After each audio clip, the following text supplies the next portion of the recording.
Paano kung ang pinakahindi napapansing tao ang siya palang susi sa pagliligtas?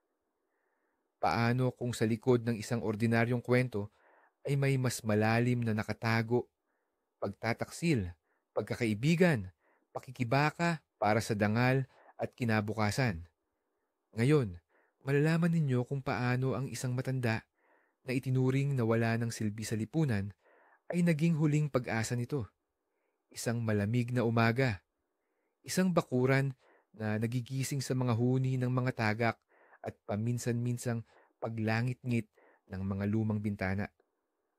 Mula sa isang bahagyang gibang-gibang extension sa ibabaw ng garahe, may lumabas na figura, mabagal na mga hakbang, nakakuba ang likod, magaspang na tela ng Amerikana na matagal nang hindi nakaramdam ng init o ginhawa. Siya iyon, si Mang Cardo. Ang taong sa buong lugar ay tinatawag lamang na ang matanda sa atip. Lumalakad siya.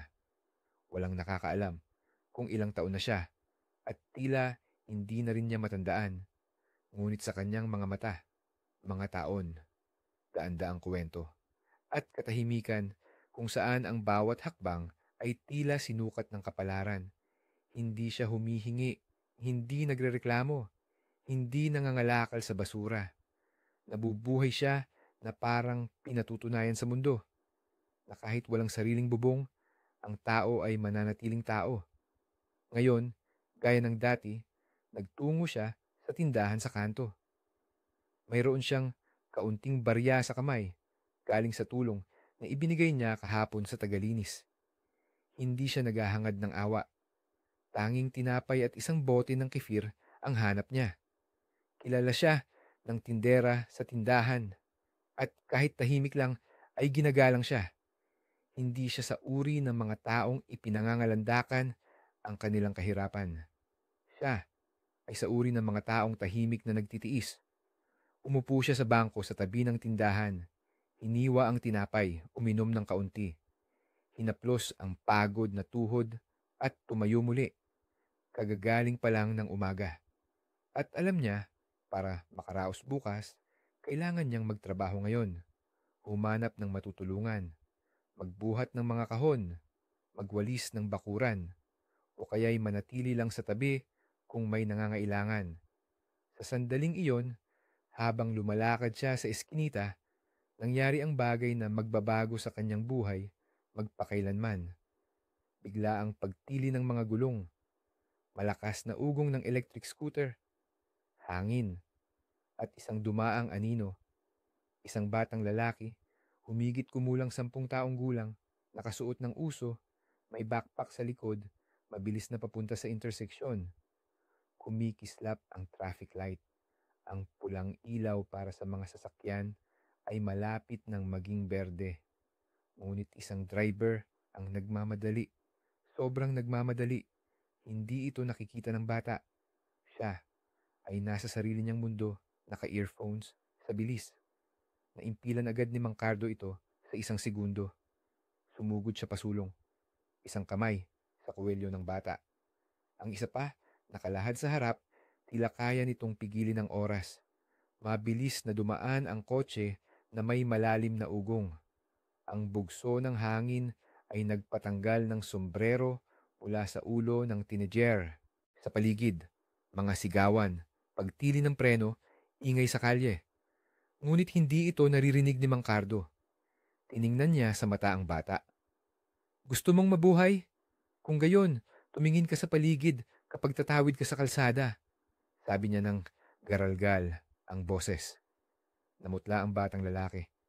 Hindi pa nga siya nakaramdam ng takot. Ngayon lang niya napagtanto kung gaano siya kalapit sa kamatayan. Salamat, bulong niya. Hindi sa akin, sa sarili mo. Tandaan mo ito, hindi na kita ililigtas pa. Umiikot na si Mang Cardo. Handa nang umalis, ngunit hinawakan siya ng bata sa manggas. Pakiusap, sandali lang po. Ano pa? Niligtas mo ako. Kailangan mo, kailangan mong sabihin ito sa aking ama. Nagtatrabaho siya sa malapit. Maiintindihan niya ang lahat. Kumunot ang noo ni Mang Cardo. Sa kanyang tingin, pagdududa Ayaw niya ng pasasalamat. Hindi siya naniniwala na may sino man ang basta lang magsasabi ng salamat at hindi susubuking hamakin siya. Ngunit tapat ang tingin ng bata, hindi pang bata ang kumpiyansa.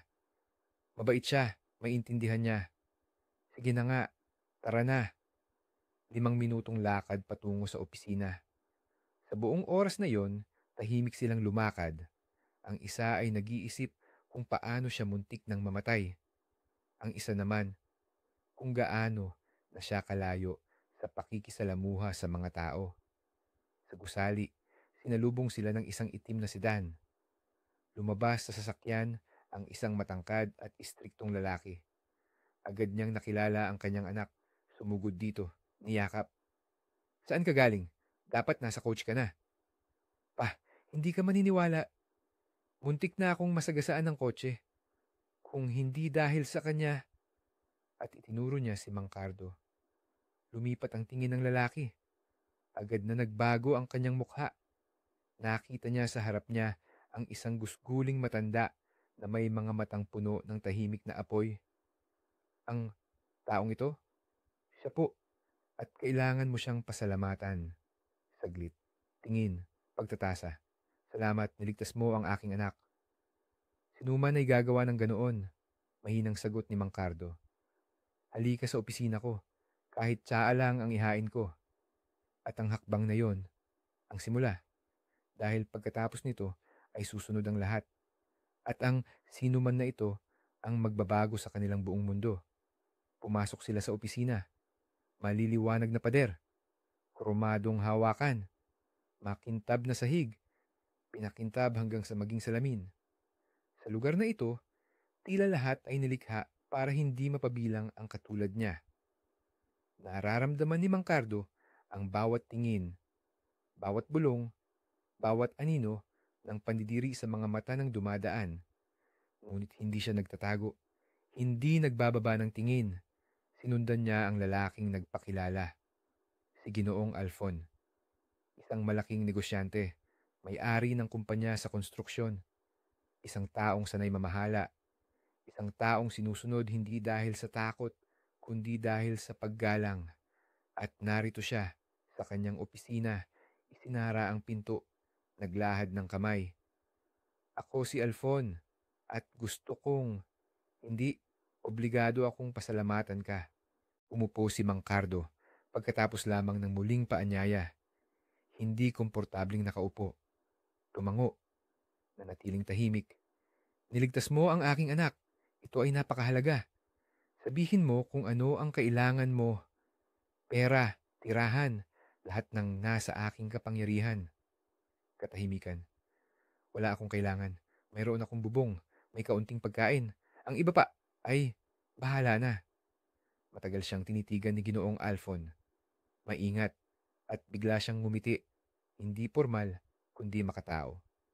Sige, kung gayon, hindi ito limos, kundi isang pagkakataon. Magtrabaho ka sa amin bilang tagalinis. Regular ang bayad. Pwedeng mabuhay. Hindi mahirap ang trabaho. May tirahan din. Ngunit ito ay totoo. Saglit.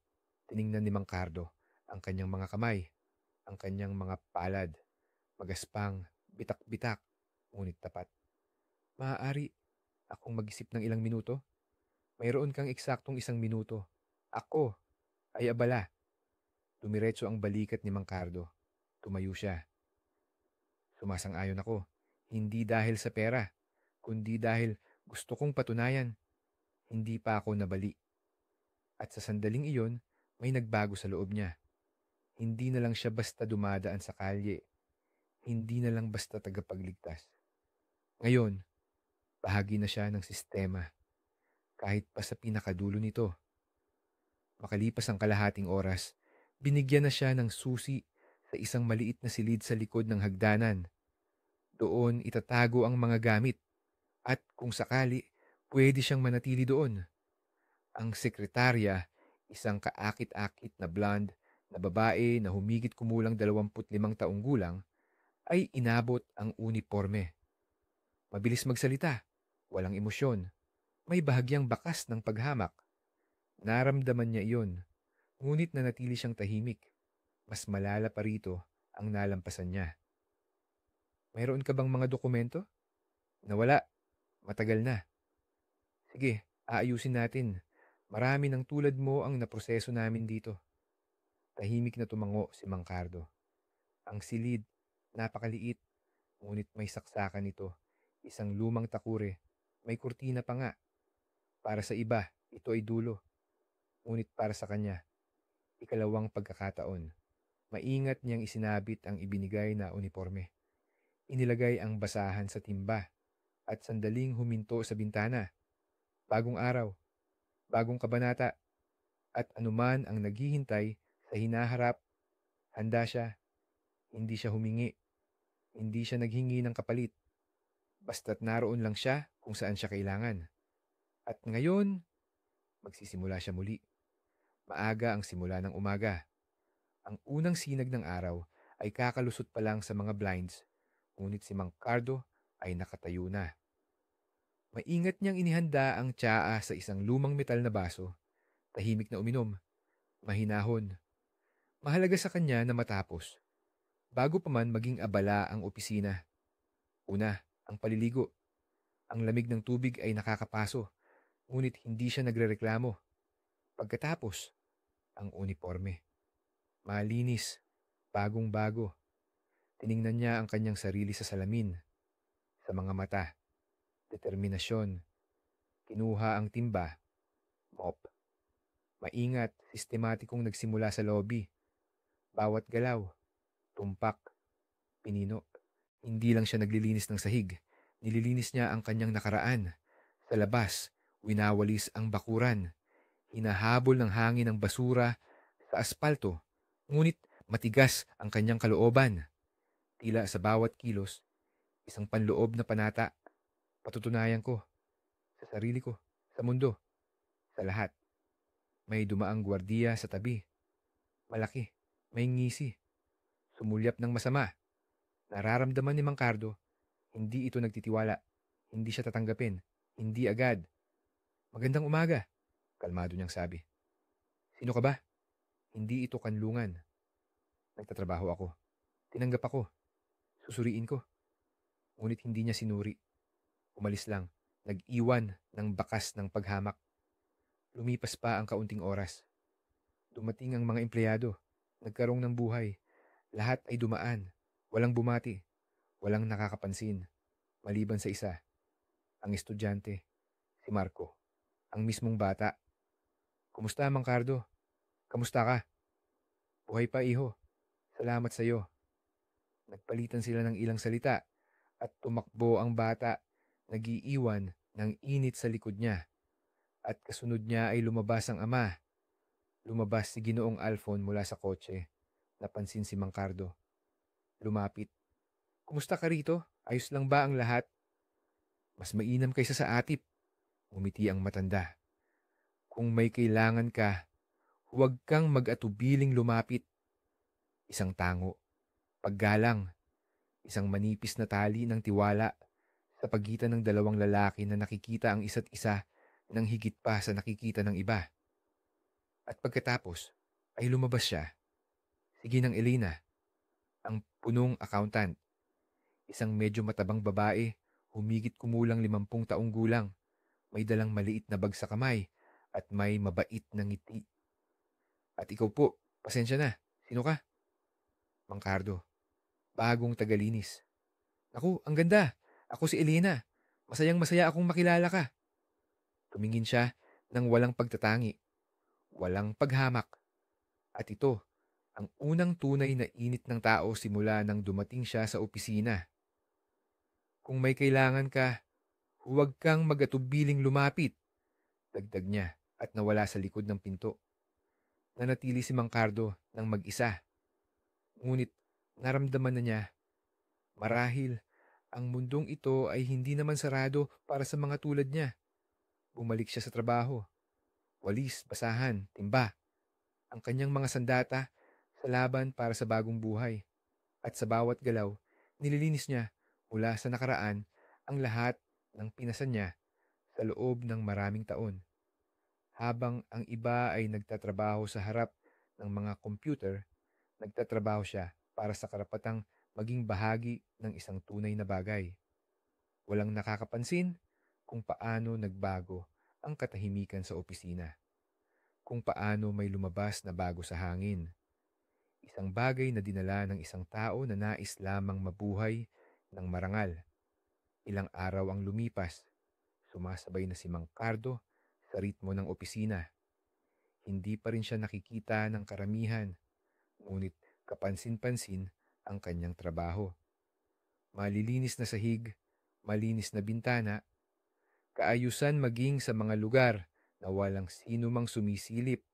Si Ginoong Leo, ang hepe ng seguridad, ang unang nakapansin nito, at kahit pa naging matigas siya noong unang araw, lumapit na ngayon ang kanyang sarili.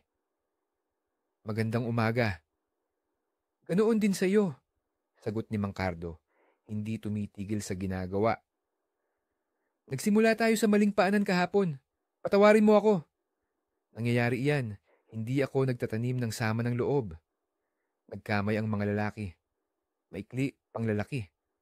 Ngayon sa kanilang tingin, paggalang, kahit pa maingat. Pagdating ng tanghali, lumabas si Alex, ang katuwang ng hepe ng seguridad. Bata, malakas, may lamig sa boses. Magandang araw, ikaw ba ang tagalinis? Sa ngayon, oo. At ikaw naman, siguro, ang hepe sa pagiging hindi nagtitiwala sa sino man. Masyadong mapangahas para sa isang bago. At ikaw naman ay masyadong mapagmataas para sa isang nagbabantay lang ng pinto. Saglit, tensyon. Hoy, singit ni Ginoong Leo. Manahimik kayong dalawa. Hindi naman ako nagsimula, kalmadong sabi ni Mang Cardo. Ayos lang, basta ugali lang. Oo nga, nakita ko. May kamao ang ugali niya, bulong ni Alex, ngunit umalis. Ngumiti si Mang Cardo.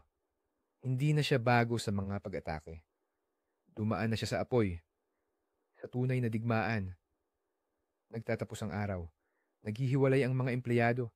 Naglinis si Mang Cardo ng sahig. Nagtapon ng basura. Lahat, gaya ng dati. Ngunit nanonood ang seguridad. Sinusundan ni Alex ang bawat hakbang niya sa gilid ng kanyang mga mata. Naghahangad siya ng pagkakamali. Naghihintay siya ng pagkabigo. At nararamdaman yon ni Mang Cardo. Ngunit ginagawa niya ang kanyang trabaho. Tumpak, mahinahon, kalmado. Kinagabihan, sa pintuan ng opisina, lumabas ang isang pamilyar na babae. Matinong tingnan, nakasuot ng mamahaling damit, may dalang pay. Magandang gabi. Ako si Ginang Sofia, ang ina ni Marco. Lubos na ikinagagalak. Nahihiya si Mang Cardo. Ikaw, sa akin? Oo naman, niligtas mo ang aking anak. Hindi ko ito pwedeng palampasin. Hindi naman sa hero ako. Nagkataon lang na nandoon ako. Huwag kang magpakumbaba. Kung wala ka, ako ay mawawala ng Marco. Inilagay niya ang pie sa mesa. Nagmamadali si Mang Cardo. Sinubukang maghanap ng tasa, magtimpla ng tsaa. Nanginginig ang mga kamay, hindi sa takot, kundi sa pagkabigla. Uminom sila ng tsaa. Nag-usap ng simple. Tumawa si Ginang Sofia. Ngumiti si Mang Cardo sa unang pagkakataon sa mahabang panahon, hindi para sa sarili niya. Nakalimutan niya ang kanyang damit, ang kanyang edad, ang kanyang estado. Basta't tao lang, kasama ang isa pang tao. Walang pagpapanggap. Nang umalis siya, matagal siyang nakatayo sa pintuan. Tumingin sa dilim ng koridor. Pagkatapos ay bumalik, naglinis ng mesa, at bigla ay may narinig na boses. Pay ba yun? Pwede isa? Si Marco, ang estudyante, ay lumukso na sa paligid. Umaamoy, naglalaway. Siyempre, kumuha ka, kahit lahat pa. Ay, ang sarap naman. Bigay lang, hindi ko naman niluto. Kahit paano, mas masarap dito sa silid mo kaysa sa bahay. Tumawa si Mang Cardo. Ang bata ay parang ilaw sa kanyang tahimik, maalikabok na silid. At sa gabing yon, sa unang pagkakataon, ay naramdaman niya. Hindi lang siya basta sino man. Siya ay kailangan ng isang tao. Ang sumunod na umaga ay nagsimula gaya ng mga nakaraang araw. Muling gumising si Mangkardo bago pa magbukang liwayway. Ligo, uniforme, tsaa, ang kanyang maliliit na ritual sa umaga. Nililinis niya ang mga palapag, maingat na pinupunasan ang bawat hawakan, bawat sulok. Pagkatapos ay lumabas siya at sa pangunahing pasukan ay nakasalubong niya siya, isang medyo matabang babae na humigit kumulang 50 taong gulang, may kumpiyansang lakad at malaking pakete ng mga dokumento. Hindi siya pwedeng iwasan, napakatangkad at malaki niya. Sinubukan niyang lumihis, ngunit hindi na umabot. Muntik na silang magkabanggaan. Magandang umaga. Pasensya na. Pwede bang dumaan? Siyempre. Gumalaw ang babae patagilid. Pasensya na. Hindi kita nakita noon. Siguro hindi lang tayo nagkasalubong. Bago lang ako rito. Mangkardo. Si Ginang Elena, ang punong accountant. Nagpalitan sila ng magalang na mga salita at naglaho siya sa loob ng gusali. Nanatili si Mangkardo sa labas. Ngunit ngayon, mayroon na siyang 2 tao na nakilala. At ibig sabihin nito, hindi naman ganoon kasama ang lahat. Makalipas ang 15 na minuto, lumabas si Ginoong Alfon. Lumapit, tumango. Magandang umaga, Mangkardo. Ganoon din sa'yo. Kumusta sa silid mo? Ayos lang ba ang lahat? Opo, sobra pa nga. May shower, takure, ref. Pagkatapos ng atip, paraiso, ngumiti si Ginoong Alfon. Masaya akong marinig iyan. At ikaw nga pala, mabuting tao ka. Hindi ka rin naman masama, sagot ni Mangkardo. Bahagyang nahihiya. Hindi lahat ay ganoon ang iniisip. Nakita mo ba si Ginang Elena? Nasa pwesto na. Maagang dumating. Mahusay. Kung gayon, pwede nang magsimula ang pagdidisiplina. Umalis siya at ipinagpatuloy ni Mangkardo ang kanyang paglilinis. Sa tanghali, lumabas muli si Ginang Elena. Sa pagkakataong ito, may dalang pakete. Nandito, isang dosenang sariwang lutong empanada. Mangkardo, nandito ka ba? Oo, naalala ko lang. Aba, gusto mo bang uminom ng tsaa? Nagdala ako ng mga empanada. Naguluhan si Mangkardo. Takbo siya rito. Doon sa silid. Naglilinis. Nag-aayos ng mga napkin. Naglalagay ng takure. Tumawa si Ginang Elena. Huwag kang magmadali. Ayos lang ang lahat. Mas mabuti pang umupo na lang tayo. Ang amoy ng mga empanada ay nakakabaliw. May palaman na repolyo, patatas, jam. Lahat ito, para sa akin. Siyempre, para sa iyo. Karapat dapat ka.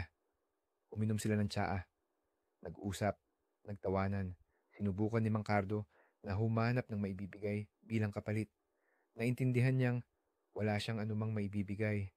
Tumakbo siya sa pinakamalapit na tindahan at bumalik na may dalang tsokolate. Para sa iyo ito. Hindi mo na sana inabala, nahihiyang sabi niya. Pero salamat, masaya akong tanggapin ito. Sa sandaling iyon, may totoong bagay na lumabas sa pagitan nila. Hindi lang basta pasasalamat, hindi lang basta tsaa, kundi isang mas malalim na bagay. Paggalang, simpleng, makataong init. Makalipas ang 10 minuto pagkaalis niya, bumukas ang pinto. Si Marco, muling ang batang ito na kung saan-saan. Sumilip siya sa loob, inamoy ang hangin. Ay, empanada, pwede isa. Siyempre, kumuha ka. Nagmamadali siyang kumagat.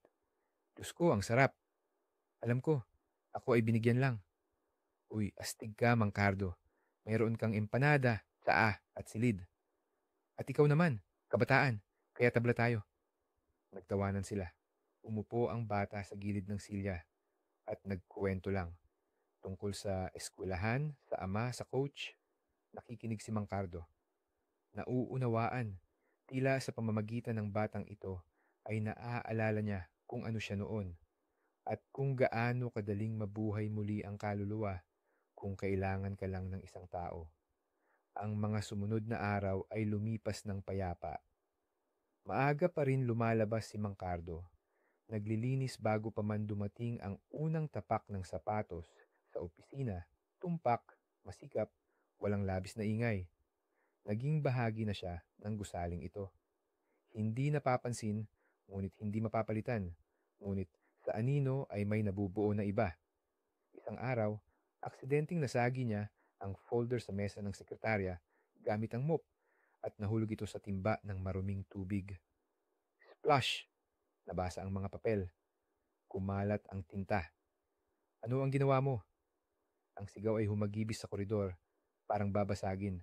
Si Ginang Celine, ang sekretarya, ay nakatayo na may nagniningas na mga mata. Sa mga kamay, isang basang folder. Sa boses, galit. Ito ay mga ulat, mga kontrata. Naiintindihan mo ba ang ginawa mo? Tiningnan siya ni Mang Cardo, nakayuko. Hindi ko sinasadya. Hayaan mong patuyuin ko ang lahat. Patuyuin? Mga papel? Naging ulyanin ka na ba talaga? Patawad. Hindi. Pupunta ka at ikaw mismo ang magpapaliwanag kay Ginoong Alfon. Sa sandaling iyon, bumukas ang pinto ng bahagya. Sa pintuan, si Ginang Elena. Ano ang nangyayari rito? Sinira ng matandang ito ang napakahalagang mga dokumento. Aling mga dokumento?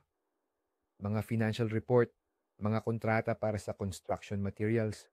Nalunod ang lahat. Nilapitan ni Ginang Elena si Ginang Celine. Kinuha mula sa kanyang mga kamay ang basang folder. Binuksan. Hindi ito nakakatakot. Lahat ng dokumento ay nasa digital database. Ipipiprint ko ang lahat. Ilalagay ang mga selyo. Pero tahimik. Huwag kang sumigaw. Hindi niya sinasadya. Ako ang mananagot para sa kanya. Ibinaba ni Mang Cardo ang kanyang tingin. Ngunit sa sulok ng kanyang mga mata, pasasalamat. Salamat po, bulong niya. Ayos lang ang lahat. Magtrabaho ka ng payapa. At ikaw, Celine, huwag kang sumigaw. Hindi ito palengke. Lumipas ang ilang araw. Muling pumunta si Marco sa opisina nang hindi nagpapaalam sa ama. Diretso sa silid. Tila alam niya, may naghihintay na mahalaga doon. Binuksan niya ang pinto at agad na pumasok. Ayos, anong bago? Wala naman. Tsaa at walis, ang aking matalik na kaibigan. Paano kung ako ang iyong ikatlong kaibigan? Kung gayon, ang walis, sa reserba. Nagtawanan sila. Ikinuwento ng bata ang tungkol sa eskwelahan, mga ensayo, ang pangarap niyang maging striker sa national team, at nakikinig si Mang Cardo, at sa kung saan, sa loob niya ay nararamdaman niya kung paano natutunaw ang yelo na naipon sa loob ng maraming taon. Kinabukasan, may kakaibang nangyari. Pumasok si Ginang Elena sa silid. Mang Cardo, kaarawan ko ngayon at nag-aayos ako ng maliit na salo-salo. Dumating ka talaga. Ako, hindi ako sigurado. Hindi pwede kung wala ka. Sinabi ko na sa lahat na pupunta ka. Huwag kang maglalakad ng aking salita. Tumango siya. At pagkaalis niya, dali-dali siyang pumunta sa tindahan. Bumalik na may dalang kahon ng candy. Isang maliit, ngunit makabuluhang kilos. Sa salo-salo, maayos ang lahat. Alak, toast, tawanan. Ngunit nakatayo si Mang Cardo sa sulok. Tahimik, hindi napapansin. At narito, si Ginang Celine. Lumapit, ngumiti ng malamig. Oh, ano na bayani? Hindi ka na naman nakalampas sa mga dokumento. Gusto sanang sumagot ni Mang Cardo, ngunit naunahan siya ng programmer na si Carlo. Celine, hindi ka ba napapagod na ibuhos sa kanya ang iyong mga complex? Sumama sa kanya ang ibang empleyado. Sila ay naging panig ni Mang Cardo. Nagtaka siya. Hindi niya ito inaasahan. Siya ay sanay na maging target. Ngunit ngayon, bahagi na siya ng koponan. Sa gabing iyon, pagkatapos ng salusalo, inilabas niya ang basura, naglinis ng sahig sa labi. Nakatayo si Ginoong Leo sa pintuan. Makikinig ka, Mang Cardo.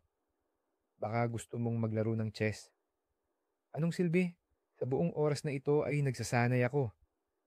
Ano naman? Kahit isang beses man lang, kailangan kong manalo. Nagtawanan silang dalawa.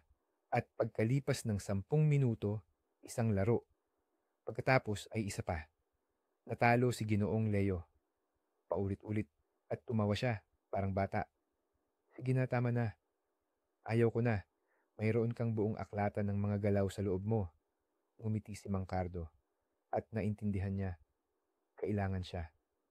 Tito, sa gitna ng mga taong ito. Gabi. Walang tao sa mga koridor. Paminsan-minsan ay kumikislap ang ilaw, sumasalamin sa basang sahig. Tinapos ni Mang Cardo ang paglilinis. Ang huling palapag, ang administratibo, na lang ang natira. Dahan-dahan siyang umakyat sa hagdan. Ang opisina ni Ginang Celine, ang huli sa hanay. Patay ang ilaw, nakasarado ang pinto. Nakasakay na sana siya, ngunit bigla isang kakaibang bagay, isang mahinang boses mula sa likod ng pinto. Bulong, tila isang tawag sa telepono. Napatigil si Mang Cardo.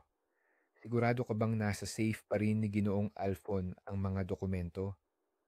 Siyempre, hindi naman ako basta-basta lang nagtrabaho sa kanya. Ang mahalaga, maingat. Tiwalang-tiwala siya sa akin, parang bulag na pusa. Kontrolado ang lahat. Magaling.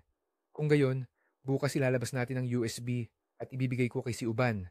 Ang iba pa, hindi mo na alalahanin. Tiklop. Tapos ang usapan. Maingat na lumayo si Mang Cardo. Ang puso ay kumakabog, parang tambol. Ang pawis sa kanyang noo, mas marami kaysa sa pagmumop. Hindi siya makapaniwala sa kanyang mga narinig. Siya, si Ginang Celine, ang sekretarya, ang mukha sa pasukan. Nagtatrabaho siya para sa iba. At ang pangalan, si Uban. Narinig na niya ito. Noon, narinig niya sa balita. Krimen, korupsyon, maruruming eskema, pagbagsak ng mga tender. Gusto nilang lapitan si Ginoong Alfon. Sa loob mismo, bumaba si Mang Cardo sa kanyang silid. Isinara ang pinto. Umupo, nanginginig ang mga kamay. Siya ay isang ordinaryong tagalinis. Hindi siya pulis, hindi espiya, ngunit hindi rin siya duwag. Nag-iisip siya. Matagal. Naalala ang lahat ng nakita niya sa nakaraang mga araw, mga usapan, ang mga kilos ni Ginang Celine, kung paano siya nagtatagal ng mag-isa sa gabi, kung paano niya kinokontrol ang safe, kung gaano kadaling makapasok sa opisina ni Ginoong Alfon kapag wala siya. Binuksan niya ang kwaderno kung saan niya itinatala ang listahan ng mga gawain sa araw. Sa huling pahina, isang plano. Simple, ngunit malinaw. Pagmamasid, pagkukumpirma, at ang pinakamahalaga, kamera. Kinabukasan, maaga sa umaga, nagtungo siya kay Ginoong Leo. Seguridad, kontrol, access sa sistema ng CCTV. Ginoong Leo, mapagkakatiwalaan mo ba ako? Nagtitiwala na ako. Ano ang nangyari?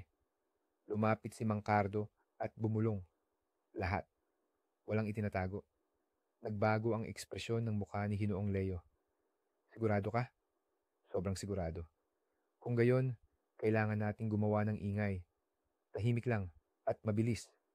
Naglagay sila ng nakatagong kamera.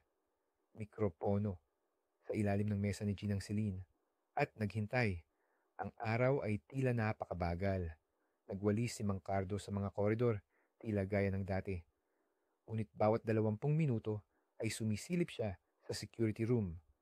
Tumango si Ginoong Leo, nire-record. Wala pa. At bigla, sa screen, si Ginang Celine. Pumasok sa opisina. Kinuha ang USB, iskinan ang mga dokumento. Kumuha ng mga kopya ng kontrata mula sa safe. At pagkatapos, tumawag. Ngayon ko ibibigay. Naghihintay si Uban. Kumpleto na. Mga kontrata, pirma, personal na data. Matutuwa siya. Pinatay ni Ginoong Leo ang tunog. Nanatiling tahimik. Pagkatapos ay dahan-dahan siyang nagsalita. Ngayon, mayroon na tayong kailangan. Panahon na bang tawagin si Ginoong Alfon? Panahon na. Makalipas ang 15 minuto, nakaupo na sa security room si Ginoong Alfon mismo. Tiningnan niya ang screen, hindi kumukurap, hindi nagsasalita.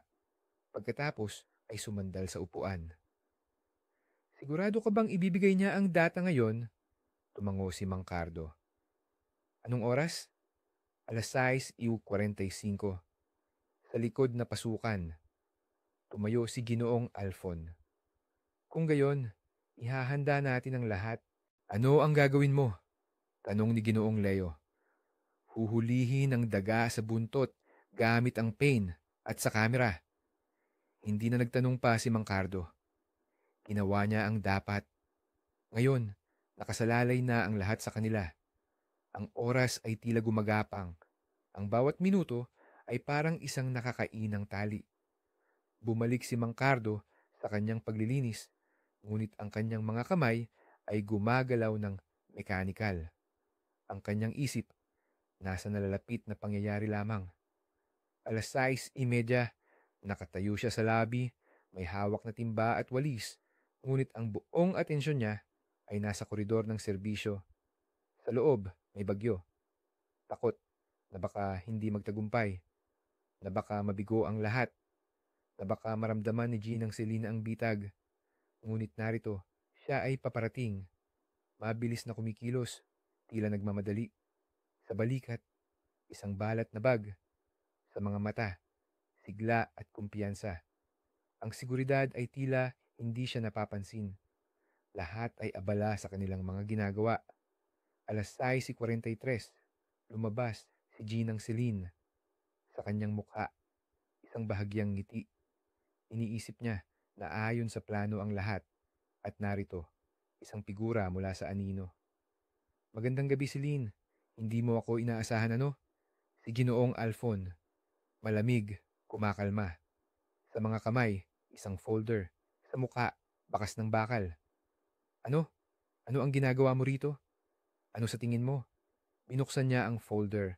Nandoon ang mga litrato, screenshots, audio recordings, ang kanyang mga usapan, ang kanyang USB, ang kanyang pagtataksil.